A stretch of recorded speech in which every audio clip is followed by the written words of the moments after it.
நம் ஆண்டவர் இயேசு கிறிஸ்துவின் நாமத்தினால் மகிழ்ச்சியும் சமாதானமும் நம் அனைவரோடும் இருப்பதாக. ஓசேயா 6:1-6 முடிய. வாருங்கள், ஆண்டவரிடம் நாம் திரும்புவோம். நம்மை காயப்படுத்தியவர் அவரே. அவரே நம்மை குணமாக்குவார்.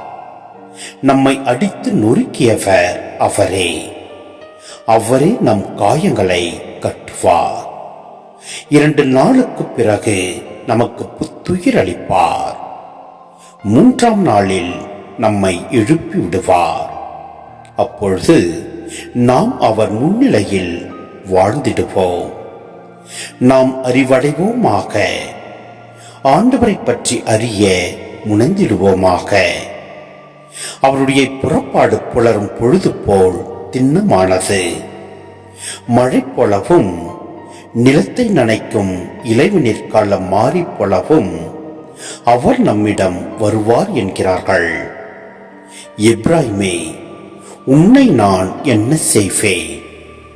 யூதாவே, உன்னை நான் என்ன செய்வேன்? உங்கள் அன்பு காலை நேர மேகம் போலவும் கதிரவனை கண்ட பனி போலவும் மறைந்து போகிறதே. அதனால்தான் நான் இறைவாக்கினர் வழியாக அவர்களை வெட்டி வீழ்த்தினேன்.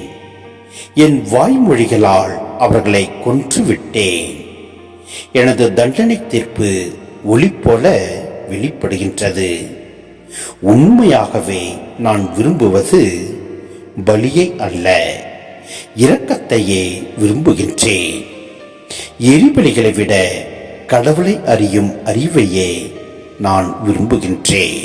சிந்தனை: இது ஓர் உண்மையான மனமாற்றம் அல்ல.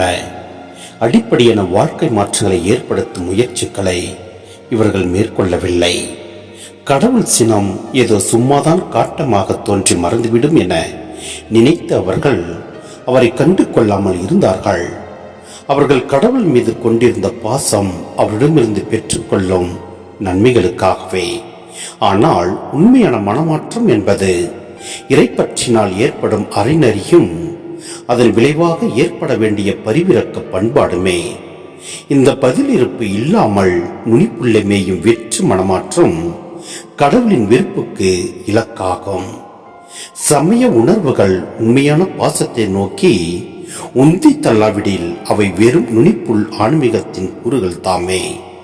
இந்த வறண்ட ஆன்மீகம் நிலைவாழ்வுக்கான மாற்றங்களை ஏற்படுத்த முடியாதல்லவா? ஆம், நம் ஆண்டவர் விரும்புவது பலியை அல்ல, இரக்கத்தையே விரும்புகின்றார். எனவே நாம் கடவுளை அறியும் அறிவை பெற்றுக்கொண்டு அனைவரிடத்திலும் அன்பு கொண்டு வாழ்வோம். அவர் விட்டு சென்ற சமாதானத்தை அனைவரோடும் பகிர்ந்து வாழ்வோம். எல்லாம் வல்ல இறைவன் நம்மை நிறைவாய் ஆசீர்வதிப்பார். ஆமென்.